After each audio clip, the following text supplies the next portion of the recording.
Chapter 1-4. Gine was the only scion who worked in the mess hall, and she, mostly, liked it that way. It was lonely, sometimes, since her co-workers gave her a wide berth and didn't say much to her, but in a lot of ways it was better than hanging out with other scions, who barely treated her like she was the same species. Her weakness stood out less next to beings who didn't judge their worth in power levels.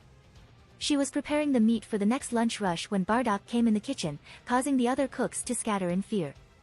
Gine was so startled to see him here of all places that she sliced through the tip of her glove, although luckily she missed her finger. Bardock looked at the ruined glove with disdain, but instead of commenting on it, he met her eyes. "I have something to tell you," he said. He looked unusually somber. Normally he was easygoing, not too bothered by anything. It was one of the things that Gine had found attractive about him, but she had been as surprised as anyone when he had agreed to couple with her. She'd been even more surprised when he agreed to do it again. She doubted there would be a third time, though. The results of that coupling were currently in the nursery, and a disappointment to pretty much everyone except Gine herself. "What is it?" she asked.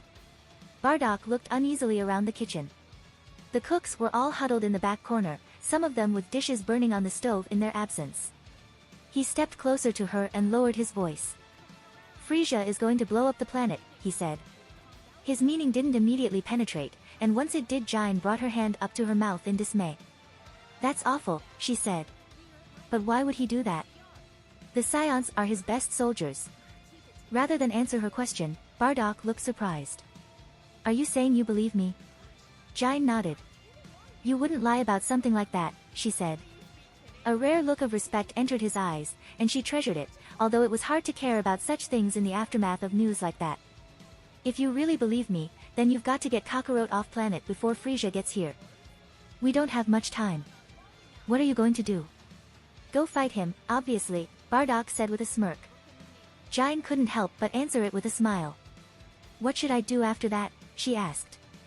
The smirk settled back down into something more apathetic. "Whatever you want," he said, shrugging.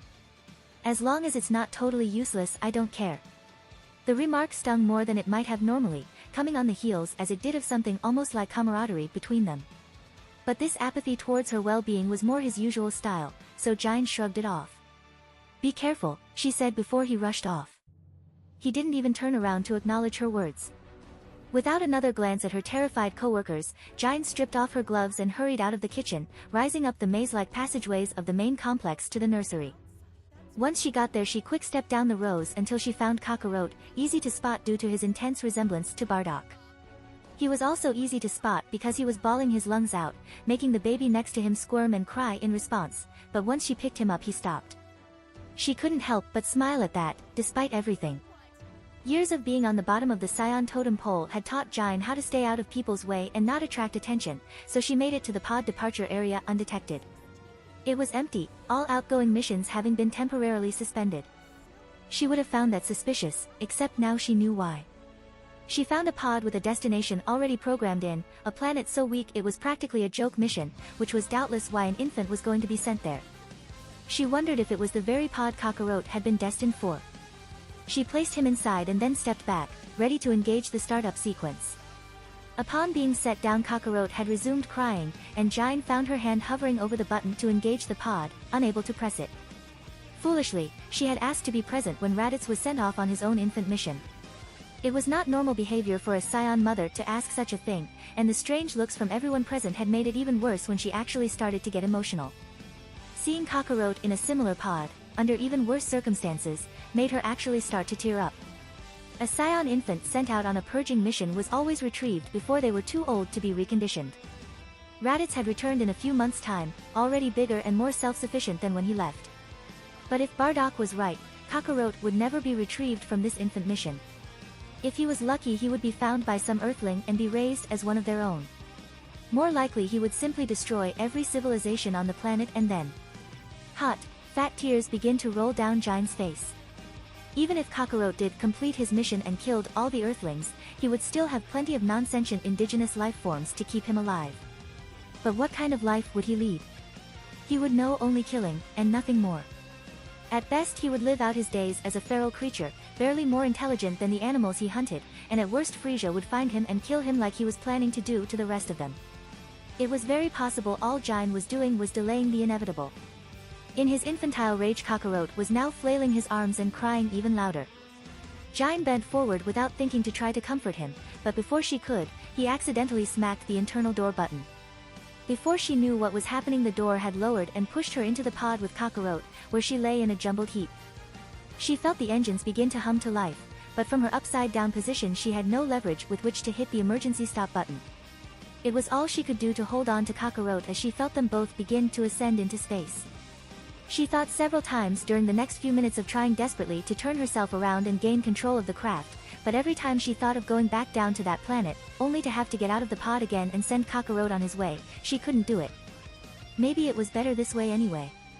Bardock had told her not to do something useless. Well, maybe this counted, maybe it didn't. But as she snuggled closer to her son and let the stasis sleep take her, she didn't much care which one it was. Every day in the early afternoon, Son Gohan took a walk. It was partially for his constitution, prunes couldn't keep one regular on their own, after all, and partially because the life of a hermit could be rather boring sometimes. The natural scenery around Mount Paozu was unparalleled in all the world, and he felt lucky to be able to enjoy it whenever he wanted. Although this far into the mountains there were many wild creatures that could be dangerous to humans, he never worried.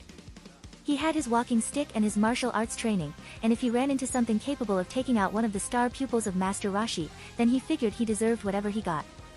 Today he decided to take the north path up to the waterfall, but as he approached the place he could sense that something was amiss. The birds were quiet or missing, and something had clearly spooked the wildlife.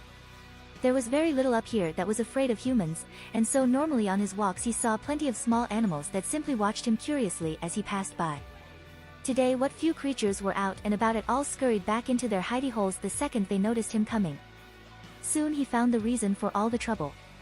About halfway up to the waterfall there was a break in the trees where normally there wasn't one, and as he got closer he could see a rather large crater in the ground that hadn't been there before. The air held the smell of ozone and freshly upturned earth. Something had happened recently, perhaps even early this morning before he had woken. Cautiously he approached the lip of the crater, making sure his feet were firmly planted on solid ground before sticking his head over the precipice. At the center of the crater was, not a large meteorite as he had been expecting, but some sort of vehicle or device. It didn't look like anything Gohan was familiar with, and the door was open. Fearing that someone had been hurt, Gohan slid gently down the side of the crater and over to the vehicle. He slowly peeked his head inside, and noticed two things right away.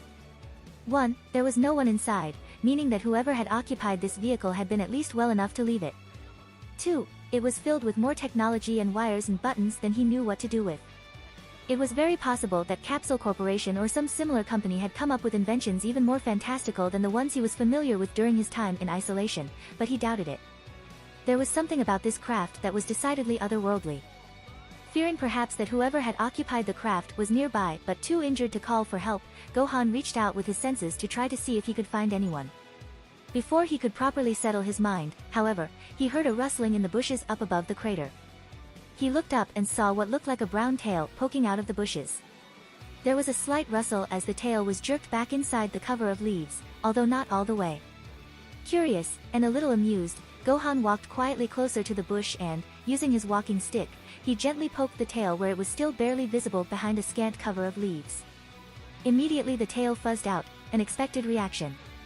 What was unexpected, however, was the accompanying cry of a baby. Even more unexpected was the young girl that launched herself out of the bush with her fist raised, clearly intent on punching him. Gohan moved easily out of the way, and with nothing to take the force of her punch, the girl fell flat on her face on the ground.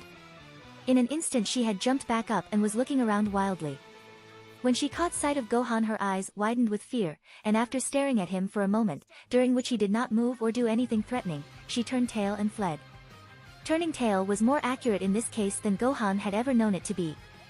The tail that had first caught his notice seemed to belong to the baby in her arms, but as she turned around and leapt away he could see that the girl had a matching one. She moved fast, faster than Gohan had known most people could move other than himself and a few select others, and before very long she was gone, along with all evidence that she'd been there. Gohan, not in the habit of borrowing trouble, looked back down at the pod at the center of the crater as though perhaps it could explain something. When nothing seemed to be forthcoming, he shrugged and turned around to go home. As part of his daily routine, once his walk was finished Gohan fixed himself a hearty lunch. He usually didn't bother with breakfast, and dinner was usually simple foods.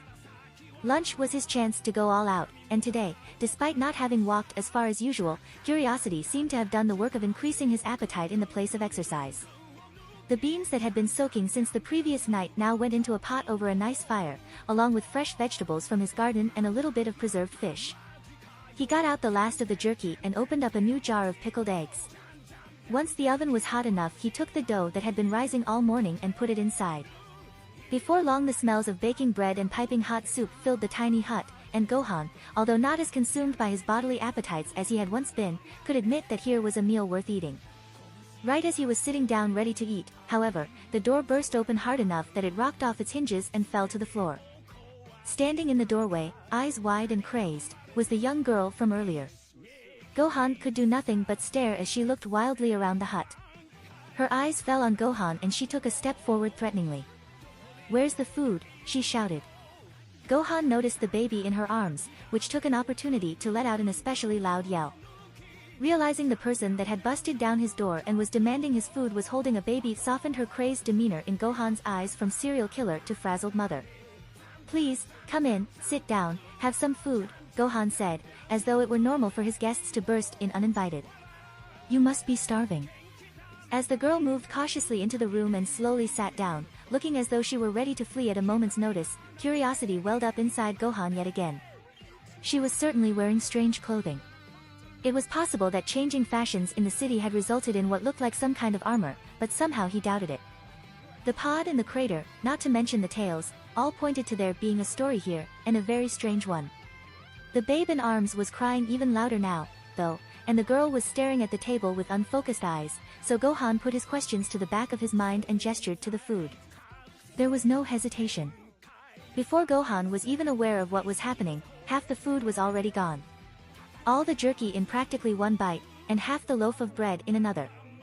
The girl paused for breath and to hand the baby some of the pickled eggs, which it tore into with as much ravenous enthusiasm as its mother. Then she was back at it, gulping down a bowl of soup and asking for another before Gohan had even managed to put the ladle back in the pot. Once every scrap of his lunch was totally gone, minus one small bowl of soup Gohan had managed to smuggle into his gullet before his guest could notice, the baby fell asleep with his head cradled comfortably against his mother's shoulder. "Now, my dear," Gohan said kindly, "why don't you tell me what you're doing out here? You've obviously been through a lot. Are you in some kind of trouble?" Gohan did not miss the way the young mother's hand curled a little tighter around her child's back protectively. She looked down at the wood grain table and seemed to think for a moment. Then she looked back up and met Gohan's eyes. "I suppose there's no reason not to tell you the full story," she said. "But I don't know if you'll believe me." Gohan smiled.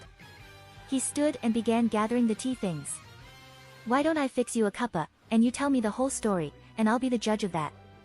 Over 2 cups of piping hot tea the girl began to relate a tale as strange as Gohan had ever heard, a tale of space emperors and planetary genocide, of space travel and revenge and legendary warriors, of a mother trying to protect her child while mourning for another child and a man that was only something like a husband. By the end of it Gohan had only one question. "But you're not here to do that to Earth, are you?" Gine shook her head vehemently.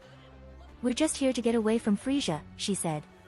"I didn't really have a plan after that, but I have no interest in purging planets. I'm not much like other scions," she admitted, stroking Kakarot's hair pensively. "I'm weak, and I don't like bloodshed. Kakarot is weak too, so he probably takes after me.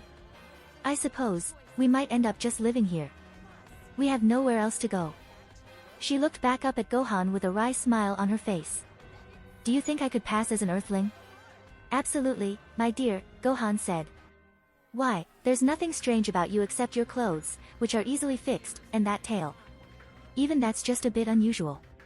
If I didn't know better I'd say you were a normal Earth woman." "A normal Earth woman," Gine repeated softly. "That doesn't sound half bad. While you're getting your bearings, why don't you stay here? It's out of the way, quiet. The accommodations are a little small, but I certainly wouldn't mind some company for a while. And the food is to die for," Gine added with a grin.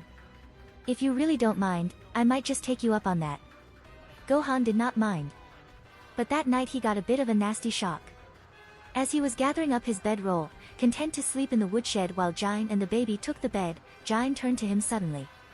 "I just remembered something," she said. It won't be a problem with me, but don't let little Kakarot ever look at the full moon.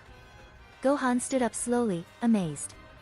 Why ever not? He asked incredulously. Gine looked almost ashamed. Whenever a scion looks at a full moon, they take on their Oozuru form. I suppose to you it would look like a giant ape. A child as young as Kakarot won't be able to control the form, and he would almost certainly kill you. My goodness, Gohan breathed. You scions seem to be full of surprises. I will certainly keep that in mind. He moved to turn away, and then thought of something and turned back. Is it only if they look directly at the full moon?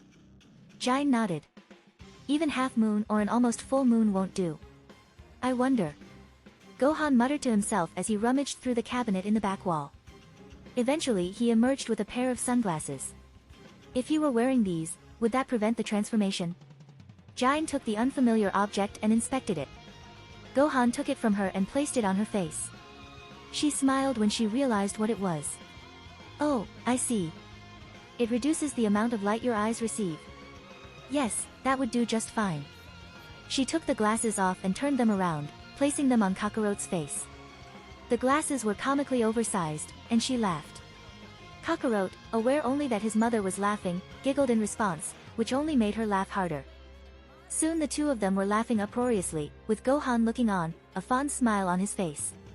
If Gine did not bring up leaving to go somewhere else, he wouldn't bring it up either. Having such smiles and laughter around the hermitage would certainly make it less lonely, if a little less like a hermitage. The next day Gohan made one of his rare trips into town. Gine stayed behind to fix the door. I can't guarantee much, she said, holding the hammer awkwardly. But I'll try to follow your instructions as best I can. Whatever you do will be fine, Gohan said. If you really can't figure it out, go ahead and leave it for me when I get back. But I've got to fix it. I'm the one that broke it, after all, she said earnestly. If it's not fixed by the time you get back, You'll let me help you finish it, Gohan said kindly, before she could threaten to do something desperate. I appreciate the gesture, but there's no need for you to go to such great lengths. Honestly, I'm a little less worried about the door and more worried about how you two are going to feed yourselves. How much does a warrior know about cooking, anyway? Oh, don't worry about that, Gine said dismissively, waving her hand in the air. Cooking is one of the few things I'm actually good at. It was my job back on planet Vegeta. I suppose it's probably gone by now. A harrowed look came over her face, and she stared at the hammer in her hand without truly seeing it. Gohan patted her arm. She met his eyes and he gave her a comforting look. He hoped it was enough. There really wasn't anything he could say. When Gohan returned 2 days later he found a rushad door badly fitted in his doorway, young Kakarot sitting in the yard wearing one of his shirts like an oversized dress, crying his eyes out, and Gine outside taking her frustrations out on a block of wood. When she saw Gohan coming she dropped the wood and ran to him. I'm so sorry, she wailed, I almost burned your house down and the door doesn't actually open, you have to take the board down in order to get in and out, and Kakarot soiled all of your clothes except that shirt and I don't know where the clothes washing facilities are. Gohan chuckled, setting down the heavy pack full of fabric for new clothes for Gine and Kakarot along with other supplies.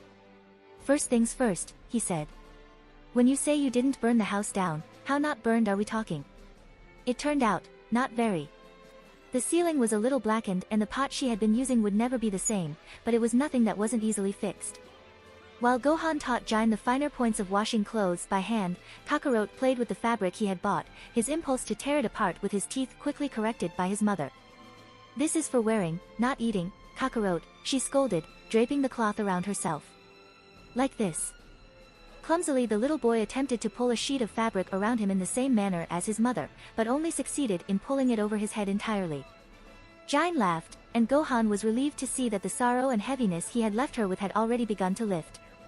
Dinner that night was delicious, courtesy of Gine. She had been used to an open wood fire for cooking complex dishes, but once Gohan gave her some tips, she was able to make a very serviceable stew. Don't you humans have stoves and things like that? Gine asked as she watched the fire carefully and adjusted for hot spots as Gohan had instructed. The info dump made it seem like you're practically ready for space travel. Info dump? Gohan asked, pulling his needle through the sleeve of the garment he was working on. What is that? It's just this thing that gives us all the knowledge we need while we're traveling to another planet, Gine said distractedly. Gohan blinked, impressed. That's amazing. I'm almost positive we don't have technology like that here on Earth. But to answer your earlier question, yes, we do have stoves and hover cars and washing machines. I simply choose to live a simpler life. But why? Gine asked, sprinkling on the spices and giving the stew a taste. Why give up technology if you have it? No offense, but you humans already seem a bit primitive to me, why go even more primitive? A fair question, Gohan said, holding up his work to inspect the scene. Kakarot was gnawing on a chew toy Gohan had gotten him in town, but he had nearly bitten clean through it, so Gohan was already trying to think of other things he could stick in that ravenous mouth to keep him from inflicting real property damage. There are plenty of humans that wouldn't understand my lifestyle either. As a martial arts master, I have decided to give up worldly pursuits and cares in the interest of clearing my mind and allowing my spirit to be free. A martial arts master? Gine repeated, turning around to look at him incredulously. You're a fighter. I had no idea. True, I don't look it. I'm full of surprises, actually. I used to be quite handsome in my younger days, too. Gine laughed and turned back to the soup. If you'd like, I would love to spar with you later, she said, giving the soup another taste.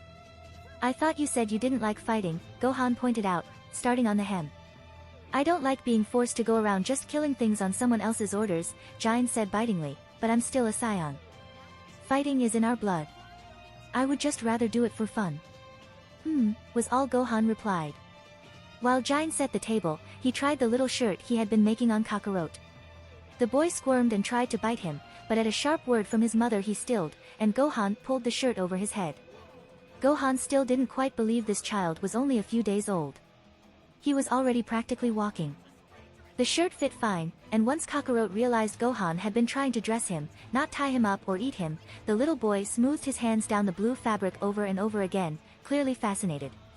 When Gine caught sight of him, she gave him a smile.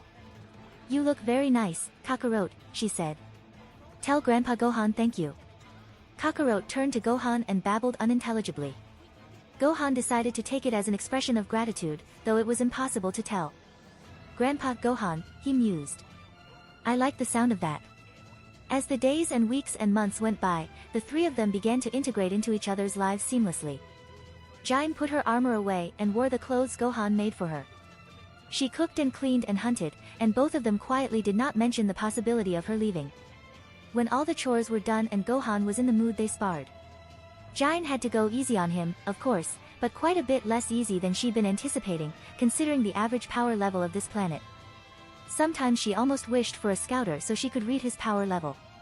It was so hard to tell. Sometimes she would lightly tap him and he'd go flying, but then other times he would move her limbs in such a way that she ended up on the ground without hardly knowing how she got in there. If you're anything to go by, Gohan said, after one of these sparring sessions, it's clear the Scions rely more on brute force than they do on technique. You're pretty formidable as you are, but if I were to teach you, you would be truly something else. Gine, who had never been called formidable in her life, looked away, pensive. I don't know, she said. I think I like the idea of leaving the killing life behind. Who said anything about killing? Gohan scolded. What I'm talking about is the martial arts. They're used for peace and self-defense. They can also be used for self-improvement and to settle one's own soul. Killing doesn't even have to enter the equation. Settle one's soul.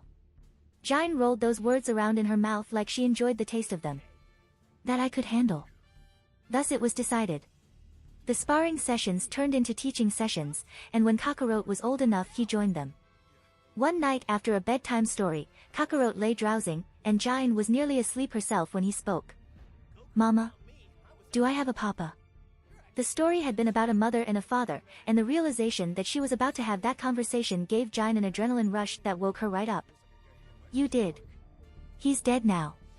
Gine sometimes surprised Gohan with her bluntness in talking to Kakarot about such unsavory concepts, but she saw no reason to hide reality from him, and though she wanted to live as an Earthling, secretly she thought some of their social mores were a little silly. Just because someone was a child didn't mean they were exempt from death or violence. Kakarot digested that. What was he like, was his next question. Gine thought about how to answer. Distantly apathetic, if she wanted to answer candidly. Quiet, for a scion, but not above boasting. Strong, but not power-hungry. He was the type of man who saw to his own needs and pleasures and didn't seem to care about anyone else's. She knew, from comments she had overheard from his teammates in the mess hall, that he probably did care about them in his own way, but if those feelings extended to her she had never seen evidence of it. Their first coupling had been motivated by boredom and availability on his part, and something like hero worship on hers. The second time had been much the same. The fact that he had never coupled with anyone else had given her hope for a long time that his feelings for her were special, but she could see now with the perspective distance gives that Bardock was not the kind of man to do something that's sentimental. He had coupled with her and no one else because that's what he'd felt like doing, plain and simple. Her feelings had not entered into the equation one bit. He looked exactly like you, she said to Kakarot. Except he had a scar on his cheek, like this. She traced an X on Kakarot's left cheek, the ticklish sensation making him giggle softly. Was he strong? He asked, his voice a quiet murmur as he drifted further and further into sleep. Yes, Gine said. Stronger than Grandpa Gohan. She laughed, a small exhale through her nose. Yes, even stronger than Grandpa Gohan. Wow, Kakarot breathed, his eyes closed. Gine wondered if he would even remember this conversation later. Do you think I'll be as strong as him? My dear, you'll be even stronger, Gine whispered. Kakarot began to snore, and Gine lay awake for a long time that night. Alright, Ma, I'm done chopping the wood. I'm gonna go get us some dinner now. Gine looked up to find Kakarot already waving to her as he walked down the path to the woods. Get fish this time, she called after him. I know you like tiger, but that's all we've had for the last 3 nights. He gave her an extra enthusiastic wave in acknowledgement, and then he was off. Gine sighed fondly and sat back on her heels, taking a break from weeding the garden to look up at the sky. It was a beautiful day, the sky a deep blue padded with puffy white clouds and, from her perspective, ringed by the lush branches of deep green trees. The weather was pleasantly warm without being too hot, her son was growing into a fine young man, and the deer seemed to have finally gotten the message not to mess with her rhubarb. Gine gave another sigh and closed her eyes in bliss. What's all this sighing for? Gohan teased, coming up behind her. She smiled and opened her eyes. Nothing, she said. Or at least, nothing's wrong. I was just thinking that there isn't a single thing I could wish for that would make me any happier than I am right now. Gohan's eyes crinkled as his face folded into a wide smile. I can't tell you how happy I am to hear that, he said. Although, I will point out that this particular bout of contentment seems to have come immediately after Kakarot has just left to go hunting. Gine chuckled in acknowledgement. You might have something there, she said. Don't get me wrong, I love having him here. But he's getting old enough that he's a little, trying, on a mother's nerves. In Scion society he would have already left home by now. But you tell me he's years away from becoming an adult, Gohan said, setting down the basket of potatoes he was carrying and easing himself down on a nearby bench. Gine slowly pulled off her gloves and sat down cross-legged. Well, yes, in a manner of speaking that's true. It's more like he's years away from bearing age. Well, in his case, siring age. But he's certainly old enough to be living on his own. He has been for years. Gohan shook his head slowly. It never fails to amaze me how different Scions are from humans. Gine corrected gently. There are no Scions anymore. Then, before the mood could turn somber, she continued, I've already decided that if Kakarot doesn't want to leave I won't force the issue until he hits his adult growth spurt. At that point he's going to have to leave whether he wants to or not, for the sake of all our sanities. Gohan chuckled. The wind turned, rustling the trees, and Gine stood up suddenly, sniffing the air. Someone's coming, she said.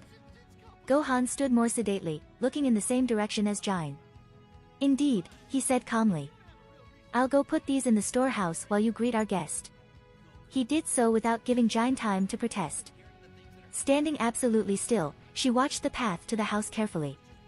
After a moment, Kakarot could be seen skipping along, carrying a large fish. At least it wasn't tiger, Gine thought. But there was a scent on the air that was neither Kakarot nor fish. He turned around a bend in the path and revealed another figure, a human girl. That explained the scent. But it did not explain the vague unease Gine felt. This girl was hardly a threat to her physical safety. Perhaps it was nerves. Gohan was the only human she had ever met, and now she was about to meet another one whether she was ready for it or not. That's my ma. Kakarot announced, the two of them having come close enough to be within earshot. Look, ma, it's a human girl, he shouted across the yard. The unease gave way to a mother's instinct to correct her son's manners. I can see that, Kakarot, she said, walking closer. There's no need to shout. It's nice to meet you, she said to the girl, giving her a bow. My name is Gine. What brings you all the way out here? Closer up, Gine could see that the girl was very young, possibly almost as young as Kakarot. She clearly thought her clothes were suitable for adventuring, but if she really intended on dressing like that out in these woods, she was going to get eaten alive by mosquitoes and scratched up by brambles in no time. Nerves battled with motherly concern. The girl gave a bow in return, looking bewildered. My name is Bulma, she said, and then seemed to shake off her surprise. And I'm out here looking for something. She reached into a pouch at her waist, and pulled out a small orange orb. You wouldn't happen to have seen one of these, would you? Gine studied the orb in amazement. Kakarot, doesn't that look like that thing Grandpa Gohan has? Yeah, you're right, Kakarot said, studying the orb with equal fascination. I didn't know there were more of them. There are 7 in total, Bulma announced, clearly feeling pleased about knowing something they didn't. I've got 2 so far. Can you show me the one you have? I suppose so. Gine said slowly, but her hesitation was lost on Kakarot, who was already leading Bulma into the house. She took in a deep, steadying breath, reminding herself that Gohan hadn't seemed the least bit concerned. It was just a human child looking for some pretty jewels. There was no good reason to feel as jumpy as she did. Still, a little caution never hurt anybody. She followed them into the house.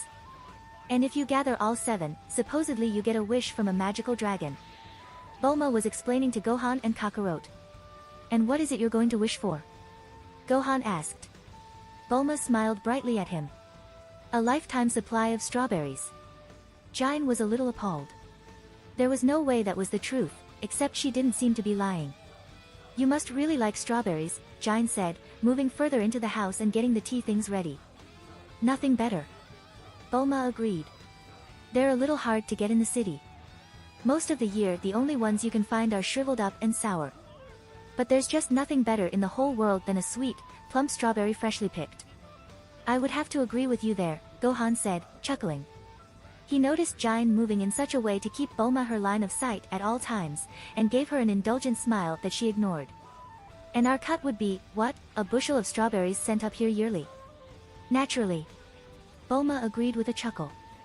Gine realized the wish hadn't been a lie, it had merely been flippant.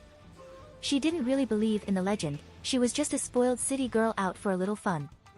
Feeling contrite about having been so suspicious, she forced her eyes off the girl, and that was how she noticed Kakarot staring at her, hanging on Bulma's every word. Seeing this sparked an idea in her brain, and she sat down at the table with the rest of them while the tea steeped. Are you out here all by yourself, Bulma? She asked. Bulma nodded. Isn't that dangerous? Oh, I'm fine. I've got my pistol and a bunch of vehicle capsules. Speaking of which, I've been meaning to ask you, Kakarot here says he's an alien. Normally I wouldn't buy into that kind of silly talk, but he totally flipped over my car with his bare hands. Gine forced herself to stay calm. She had never told Kakarot not to tell anyone they were from another planet, but Gohan had not been able to make any predictions about how people would react, and there was always the possibility the reaction would be negative. Bulma was looking at her expectantly, clearly ready to hear some kind of explanation that did not involve extraterrestrials. It's true, Gine said.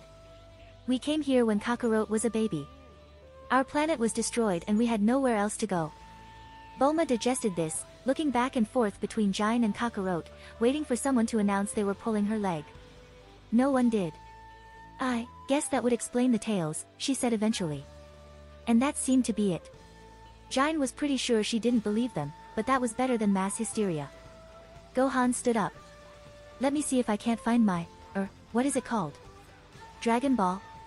He went to the cupboard where he kept his knickknacks and a small collection of books, and pulled out the orb. Kakarot had played with it sometimes as a baby, but no matter how hard he chomped down on it, he had never left any teeth marks. Bulma's eyes widened as she saw it, all talk of aliens apparently forgotten. That's it. That's the 4-star ball. Gohan set it on the table, and Bulma pulled out her 2 and set them next to it. They all stared in wonder for a moment. Well, young lady, I see no reason why you shouldn't have this trinket, Gohan said. I will put one condition on it, however. And what would that be? Bulma asked suspiciously, clearly unwilling to blindly agree to anything. Gohan smiled. If you do manage to find all 7, and a magical dragon really does appear, just come back and tell me about it. I would love to know if the legend was true. You have yourself a deal, Bulma said grinning, and she and Gohan shook on it. I have a proposal, Gine said. Why don't you take Kakarot with you on your journey? He knows these woods as well as anyone. He could be your guide. She was much more interested in Kakarot keeping the poor girl from getting killed or eaten, but it was clear she had her pride and also a very stunted understanding of how dangerous the wilds could be. There was also the added benefit of getting the boy out of her hair for a while, but she could pretend it was mostly altruism. Bulma looked thoughtful at the offer, but Kakarot nearly leaped out of his seat. Can I come? I would love to go on an adventure. It'll be so exciting. Bulma laughed. I guess if you're that enthusiastic, how can I say no? And you're clearly strong enough to be useful. Just no more flipping over cars, okay? I only have so many of those. Deal. Kakarot shouted, extending his hand for her to shake as well. She did, and then winced as he squeezed too hard. Watch it, kid, I'm a delicate female who requires special handling. We're going to have to set some ground rules, I can already tell. Sorry. Kakarot sang. I forgot how weak you humans are. Bulma made a face. I'm going to be generous and not take offense to that, she said. Thanks. Kakarot said, oblivious to her sarcasm. Gine was ecstatic they were already getting along so well. She was a lot less ecstatic later that night when she realized cutting the apron strings would be more difficult for the mother than for the child. But what if he hurt someone, she said, biting her knuckle as she paced around the cabin. He still has trouble controlling his Oozuru form. What if he forgets himself and looks at the full moon? We didn't even tell Bulma to worry about that. Gohan laughed at her. You're worrying over nothing, my dear. Kakarot is a practical child, in his own way. You've drilled the importance of not looking at the full moon into his head well enough. But he's stronger than humans. What if he forgets himself and just hurts someone on accident? And what if the moon was made of green cheese? Gohan snapped. Gine looked up at him, startled. He didn't seem angry, but he did seem stern. When he saw she had stopped pacing and he had her full attention, he continued. You need to trust your son. Didn't you tell me yourself he's old enough to be living on his own? That includes controlling himself well enough not to hurt people. He'll be fine. You did a fine job raising him, and now the rest is up to him. Gine hesitated, and then sagged slightly as she let her tension out in a slow breath. She gave Gohan an apologetic smile and sat down at the table across from him. You're right, of course, she said. It's just that I can't help but worry.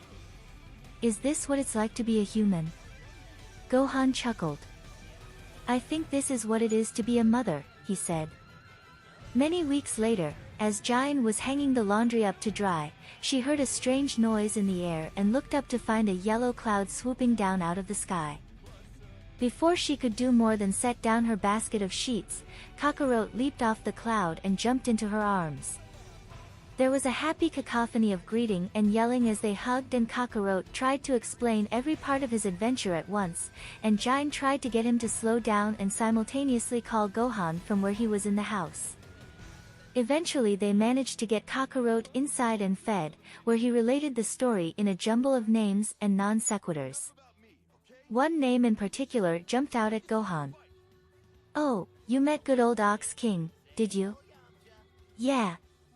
Is it true you really trained with him under Master Roshi? I sure did. How's the old boy doing these days? He was a warlord and had a mountain full of treasure, but Master Roshi told him not to be bad anymore, so he won't, and he has a daughter named Chi-Chi and he's single, Mom. Kakarot fixed her with a wide-eyed, innocent stare, his verbal torrent abruptly coming to a stop as he waited for her to respond. It took a moment for the last part to sink in, and when it did, Gine blushed and fidgeted with her teacup.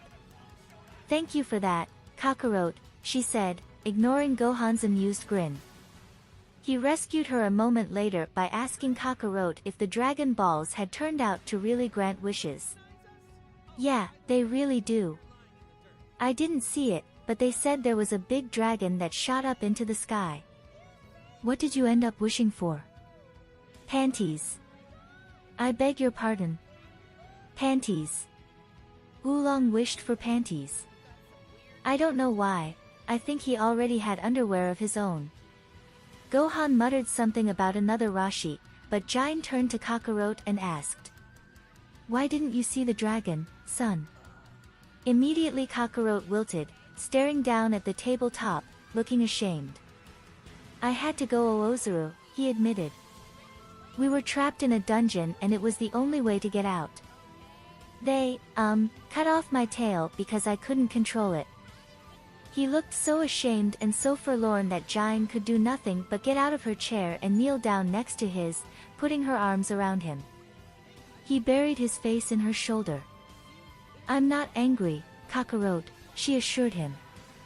"No one was hurt, right? So don't worry about it. Just make sure to be careful next time, okay?" Kakarot nodded. Almost immediately he brightened and sat up. "Master Rashi said I can train with him if I want to." "Can I, Ma? Can I?" "Who's Rashi again?" she said, recognizing the name but not where it had come in Kakarot's haphazard story. "Why, that's my old master," Gohan said. "If anyone can teach the boy, it's him." "You want to keep learning the martial arts?" Gine asked her son carefully. Kakarot nodded enthusiastically. "I really like fighting. I didn't know it was so much fun. Especially when you're fighting a bad guy and you don't have to hold back." Gine took in a deep, steadying breath. She had promised herself, long ago when Kakarot was small, that if he wanted to follow his scion heritage and become a fighter she wouldn't stand in his way. The only thing she would put her foot down about was senseless killing, but it sounded like Kakarot wasn't interested in that at all. "If that's what you want," Gine said. "Yeah. I'll make you proud, Ma." Gine smiled fondly. "I know you will, my son," she said.